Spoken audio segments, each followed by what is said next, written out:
மதுரையில் திராவிட இயக்கத்துடைய வித்து, மதுரை திராவிட இயக்கத்துடைய சொத்து, திராவிட இயக்கத்துடைய லட்சிய வேங்கை, திராவிட இயக்கத்தின் அரிமா, மதுரையின் முதல் மேயர் அண்ணன் முத்தண்ணன் அவருடைய 110வது பிறந்த நாளில் நாம் அவருக்கு சீரும் சிறப்புமாக அவர் பிறந்த மண் அழகரடியில் இந்த விழாவை கொண்டாடுவதில் மற்றற்ற மகிழ்ச்சி அடைகின்றேன். நாங்கள் எல்லாம் இன்றைக்கு திராவிட இயக்கத்துடைய கொள்கையை, திராவிட இயக்கத்துடைய சிந்தனைகளை தந்தை பெரியார், பேரறிஞர் அண்ணா வகுத்து கொடுத்த லட்சியங்களை எந்த சமரசமின்றி போராடுகிறோம் என்று சொன்னால் அதற்கு வழிவகுத்தவர், அதற்கு எங்களுக்கெல்லாம் வித்திட்டவர் அண்ணன் முத்தண்ணன் அவர் ஆவார்கள். எந்த காலத்திலையும் எச்சூழலிலும் கொள்கையில் சமரசம் இல்லாமல் போராடியவர் தான் அண்ணன் முத்தண்ணன் அவர்கள். இன்றைக்கு மதுரை மாவட்டம், ஒருங்கிணைந்த மதுரை மாவட்டம், தேனி, திண்டுக்கல் அடங்கிய ஒருங்கிணைந்த மதுரை மாவட்டத்தில் கருப்பு சிவப்பு கொடி பறக்குது என்று சொன்னால் அந்த கருப்பு சிவப்புக்கு ரத்தம் சிந்தி கருப்பு சிவப்பு கொடியை வண்ணத்தை மதுரை ஒருங்கிணைந்த மாவட்டத்தில் ஏற்றியவர் அண்ணன் முத்தண்ணன் அவர்கள்.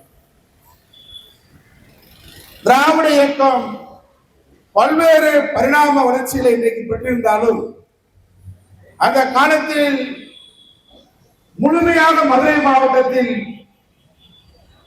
சனாதன எதிர்ப்பு போரில் தன்னை முழுமையாக அர்ப்பணித்துக் கொண்டவர் முத்தண்ணன் அவர்கள். பகுத்தறிவு சிந்தனையாளர். பெரியாருடைய சிந்தனைகளை பல்வேறு இடையூறுகள் மத்தியில், தடைகளுக்கு மத்தியில் மதுரையிலே அராஜகங்கள், வன்முறைகள் தலைவிரித்து ஆடிய காலத்தில் முத்தண்ணன் அவர்கள்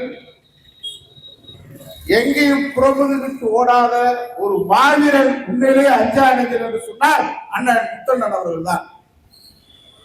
அன்னைக்கு ரத்த கண்ணீர் நாடகம், எம்ஆராதா நாடகம், அந்த நாடகத்தை நடத்தக்கூடாதுன்னு சொல்லி அன்னைக்கு இருக்கக்கூடிய இந்து சனாதன அமைப்புகள் அண்ணன் எம்ஆராதா நாடகத்தை நடத்த விடாம சரி செய்து நடத்த கூட முத்தண்ணன் அவர்கள் தான் நின்று எம்ஆராதா நாடகத்தை நடத்தி காட்டினார். ராமாயணம், கீமாயணம் என்ற நாடகத்தை இதே பழைய சாந்தி சந்திராந்தர் அன்னைக்கு இந்த சனாதன கும்பல் கடுமையாக எதிர்த்த காலகட்டத்தில் ஒரு சனாதன எதிர்ப்பு போராளியாக நாங்கள் எல்லாம் இன்றைக்கு இருக்கிறோம் என்று சொன்னால் அதற்கு முத்தண்ணன் தான் முழுமையான காரணம். பல பேர் அவர் போட்ட விதையில, அவர் போட்ட வித்துல, அவர் போட்ட அந்த கொள்கை உரத்துல, அவர் போட்ட அந்த கொள்கை லட்சியத்தை மறந்து போயிருக்கலாம். ஆனால் நாளைய தலைமுறை ஆனாலும் சரி, நாங்களெல்லாம் இன்றைக்கு கொள்கையிலே சமரசமின்றி போராடுகின்றோம், சனாதன சக்திகளை இருந்து போராடுகின்றோம் என்று சொன்னால் முத்தண்ணன் தான் காரணம். ஆகவே முத்தண்ணன் என்பவர் வரலாறு, திராவிட இயக்கக்கூடிய வரலாறு, என்றைக்கு பேசக்கூடிய வரலாறு, சமரசமற்ற போராளி.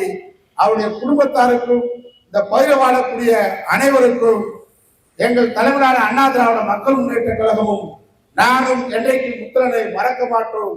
அவருடைய புகழ் நீடூழி வாழ்வதற்கு அவர் வகுத்து கொடுத்த அந்த பகுத்தறிவு கொள்கையில், சனாதன எதிர்ப்பு கொள்கையில் என்றைக்கும் உறுதியாக இருப்போம். வாழ்க முத்தண்ணன், அவருடைய புகழ் என்று சொல்லி வாய்ப்புக்கு நன்றி சொல்லி விடைபெறுகிறேன். வணக்கம்.